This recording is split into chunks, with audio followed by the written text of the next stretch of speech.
Okay, Brijesh Chowta ಮಾತಾಡ್ತಾ ಇದ್ದಾರೆ. Let's go live. ದಕ್ಷಿಣ ಕನ್ನಡದಂತ ಒಂದು ಪ್ರತಿಷ್ಠಿತ ಲೋಕಸಭಾ ಕ್ಷೇತ್ರಕ್ಕೆ ವಿಶ್ವದ ಅತ್ಯಂತ ದೊಡ್ಡ ರಾಜಕೀಯ ಪಾರ್ಟಿಯಾದಂಥ ಭಾರತೀಯ ಜನತಾ ಪಾರ್ಟಿ ಅಭ್ಯರ್ಥಿಯಾಗಿ ಇವತ್ತು ಸನ್ಮಾನ್ಯ ಪ್ರಧಾನಮಂತ್ರಿ, ನಮ್ಮೆಲ್ಲರ ನೆಚ್ಚಿನ ನಾಯಕರಾದಂಥ ಶ್ರೀ ನರೇಂದ್ರ ಮೋದಿ ಅವರ ಆಶೀರ್ವಾದದಿಂದ ನನ್ನ ಆಯ್ಕೆಯಾಗಿದೆ.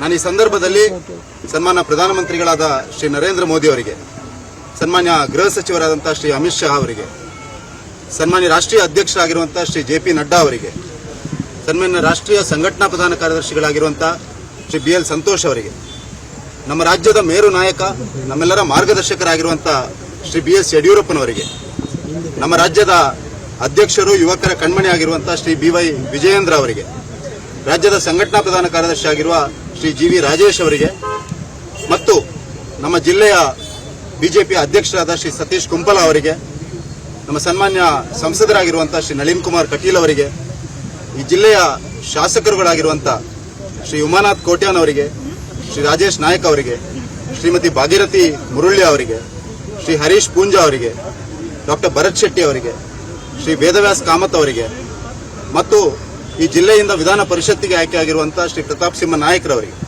ಮತ್ತು ಜಿಲ್ಲೆಯ ಎಲ್ಲ ಹಂತದಲ್ಲಿ ಕೆಲಸ ಮಾಡ್ತಿರುವಂಥ ಭಾರತೀಯ ಜನತಾ ಪಾರ್ಟಿಯಲ್ಲಿ ಕೆಲಸ ಮಾಡ್ತಿರುವಂಥ ಪದಾಧಿಕಾರಿಗಳಿಗೆ ಮತ್ತು ನಮ್ಮೆಲ್ಲರ ನನ್ನ ಪ್ರೀತಿಯ ದೇವದುರ್ಲಭ ಕಾರ್ಯಕರ್ತ ಬಂಧುಗಳಿಗೆ ಈ ಸಂದರ್ಭದಲ್ಲಿ ವಿಶೇಷವಾದ ಧನ್ಯವಾದಗಳನ್ನು ಸಲ್ಲಿಸಲಿಕ್ಕೆ ಬಯಸ್ತಾ ಇದ್ದೇನೆ.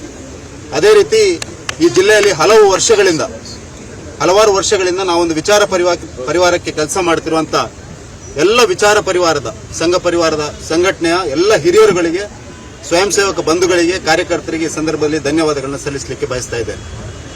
ನಾನಿವತ್ತು ಈ ತುಳುನಾಡಿನ ಮಣ್ಣಿನಲ್ಲಿ ವಿಶೇಷವಾಗಿ ನಾವು ದೈವ ದೇವರುಗಳನ್ನು ಆರಾಧನೆ ಮಾಡಿಕೊಂಡು ಬಂದಿರುವ ಈ ಮಣ್ಣಿಗೆ ಆ ಶಕ್ತಿ ಇರುವುದೇ ದೈವ ದೇವರುಗಳಿಂದ.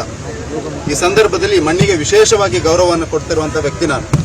ಹಾಗಾಗಿ ಇವತ್ತು ಈ ಘೋಷಣೆ ಆದ ಕೂಡಲೇ ನನ್ನ ತಂದೆ ತಾಯಿ ಆಶೀರ್ವಾದವನ್ನು ಪಡೆದುಕೊಂಡ, ಆ ಶರವು ಮಹಾಗಣಪತಿಯ ಆಶೀರ್ವಾದವನ್ನು ಪಡೆದುಕೊಂಡು ನಾನು ಸೇನೆಯಲ್ಲಿ ಕೆಲಸ ಮಾಡ್ತಿದ್ದಂಥ ಸಂದರ್ಭದಲ್ಲಿ ಈ ತಾಯಿ ನೆಲಕ್ಕೋಸ್ಕರ, ಈ ಮಣ್ಣಿಗೋಸ್ಕರ ಪ್ರಾಣಾರ್ಪಣೆಯನ್ನು ಮಾಡಿದಂಥ ವೀರ ಯೋಧರ ಸ್ಮಾರಕ ಏನು ಮಂಗಳೂರಿನಲ್ಲಿ ಇದೆಯಾ, ಅಲ್ಲಿಗೆ ಬಂದು ಈ ದೇಶಕ್ಕಾಗಿ ಬಲಿದಾನವನ್ನು ಮಾಡಿದ, ಸರ್ವೋಚ್ಚ ಬಲಿದಾನವನ್ನು ಮಾಡಿದ ಈ ಮಣ್ಣಿನ ಮಕ್ಕಳಿಗೆ ಗೌರವವನ್ನು ಕೊಡಲಿಕ್ಕೆ ಈ ಸಂದರ್ಭದಲ್ಲಿ ಇಲ್ಲಿ ಬಂದಿದ್ದೇನೆ.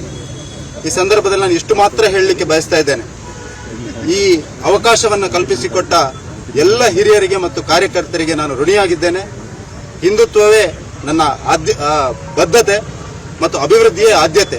ಹಾಗಾಗಿ ಈ ಎರಡು ಮೂಲ ಮಂತ್ರಗಳನ್ನು ಇಟ್ಕೊಂಡು ಪಾರ್ಟಿಯ ಎಲ್ಲ ಹಿರಿಯರ ಸಹಕಾರಗಳನ್ನು ಪಡೆದುಕೊಂಡು ಕಾರ್ಯಕರ್ತರ ಪ್ರೀತಿ ಆಶೀರ್ವಾದ ಅವ್ರ ಜೊತೆಗೆ ಕೆಲಸ ಮಾಡ್ತಾ ನರೇಂದ್ರ ಮೋದಿ ಅವರನ್ನ ಮತ್ತೊಮ್ಮೆ ಪ್ರಧಾನಿ ಮಾಡುವಂತ ನಮ್ಮೆಲ್ಲರ ಸಂಕಲ್ಪ ಏನಿದೆ ಆ ಸಂಕಲ್ಪದ ಕಡೆಗೆ ನಾನೆಲ್ಲ ಕೆಲಸವನ್ನು ಮಾಡಲಿಕ್ಕಿದ್ದೇನೆ. ನಿಮ್ಮ ಫಸ್ಟ್ ಸ್ಟಾರ್ಟ್ ಆಗಿರೋದು ರೈಫಲ್ಸ್ ನಿಮ್ಮ ವೃತ್ತಿ ಜೀವನ, ಈಗ ಸಂಸತ್ ಸ್ಥಾನಕ್ಕೆ ನೀವು ಸ್ಪರ್ಧೆ ಮಾಡ್ತಾ ಇದ್ದೀರಿ. ಹೇಗೆ ನಿಮ್ಮ ಜರ್ನಿ? ಸೈನ್ಯದಲ್ಲಿ ಒಂದು 8 ವರ್ಷಗಳ ಕಾಲ ಶಾರ್ಟ್ ಸರ್ವಿಸ್ ಕಮಿಷನ್ನಲ್ಲಿ ಕೆಲಸವನ್ನು ಮಾಡಿದ್ದೆ. ಗೋರ್ಖಾ ರೆಜಿಮೆಂಟ್ನಲ್ಲಿ 8 ವರ್ಷಗಳ ಕಾಲ ಕೆಲಸವನ್ನು ಮಾಡಿದ್ದೆ. ಆ ಸಂದರ್ಭದಲ್ಲಿ ಈ ದೇಶವನ್ನು ಹತ್ತಿರದಿಂದ ನೋಡುವಂಥ ಒಂದು ಅವಕಾಶ, ದೇಶದ ಬೇರೆ ಬೇರೆ ಭಾಗಗಳನ್ನು ನೋಡುವಂಥ ಅವಕಾಶ, ಈ ದೇಶದ ವೈಶಿಷ್ಟ್ಯವನ್ನು ನೋಡುವಂಥ ಅವಕಾಶ, ಈ ದೇಶದ ಸಾಂಸ್ಕೃತಿಕ ಹಿರಿಮೆಯನ್ನು, ಈ ದೇಶದ ಮಣ್ಣಿನ ಮಕ್ಕಳ ಸಾಮರ್ಥ್ಯವನ್ನು ನೋಡುವಂಥ ಒಂದು ಅವಕಾಶ ಸೈನ್ಯದಲ್ಲಿರುವಂಥ ಸಂದರ್ಭದಲ್ಲಿ ಸಿಕ್ಕಿತ್ತು. ತದನಂತರ ಮಂಗಳೂರಿಗೆ ಬಂದು ಭಾರತೀಯ ಜನತಾ ಪಾರ್ಟಿ ಅಂತ ಒಂದು ಅದ್ಭುತವಾದ ನಾಯಕತ್ವವನ್ನು ಹೊಂದಿರುವಂಥ ಮತ್ತು ಕಾರ್ಯಕರ್ತರನ್ನು ಹೊಂದಿರುವಂಥ ಪಾರ್ಟಿಯಲ್ಲೂ ಕೆಲಸ ಮಾಡಲಿಕ್ಕೆ ಅವಕಾಶ ಸಿಕ್ಕಿದೆ. ಹಾಗಾಗಿ ಇವತ್ತು ಒಂದು ದೊಡ್ಡ ಜವಾಬ್ದಾರಿಯನ್ನು ಪಾರ್ಟಿಯ ಹಿರಿಯರು ನನ್ನ ಮೇಲೆ ಹೊರಿಸಿದ್ದಾರೆ. ಆ ಜವಾಬ್ದಾರಿಯನ್ನು ಎಲ್ಲರ ಸಹಕಾರವನ್ನು ಪಡೆದುಕೊಂಡು, ವಿಶೇಷವಾಗಿ ಕಾರ್ಯಕರ್ತರ ಸಹಕಾರವನ್ನು ಪಡೆದುಕೊಂಡು, ಸಂಘಟನೆಯನ್ನು ಆಧಾರವಾಗಿ ಇಟ್ಕೊಂಡು ಕೆಲಸವನ್ನು ಮಾಡಲಿಕ್ಕೆ ಹೊರಡುತ್ತೆ. ಅನುಕ್ಷಣದ ಸುದ್ದಿಗಳಿಗಾಗಿ ವಿಸ್ತಾರ ನ್ಯೂಸ್ ಯೂಟ್ಯೂಬ್ ಚಾನೆಲ್ ಸಬ್ಸ್ಕ್ರೈಬ್ ಮಾಡಿ. ಹೊಸ ಸುದ್ದಿಗಳ ನೋಟಿಫಿಕೇಶನ್ಗಾಗಿ ಬೆಲ್ ಐಕಾನ್ ಕ್ಲಿಕ್ ಮಾಡಿ. ಲೇಟೆಸ್ಟ್ ಅಪ್ಡೇಟ್ಸ್ಗಾಗಿ www.vistaranews.com ವೆಬ್ಸೈಟ್ಗೆ ವಿಸಿಟ್ ಮಾಡಿ. ಅಂಗೈಯಲ್ಲೇ ಜಗತ್ತಿನ ಸುದ್ದಿ ತಿಳಿಯಲು ವಿಸ್ತಾರ ನ್ಯೂಸ್ ಕನ್ನಡ ಆಪ್ ಡೌನ್ಲೋಡ್ ಮಾಡಿ.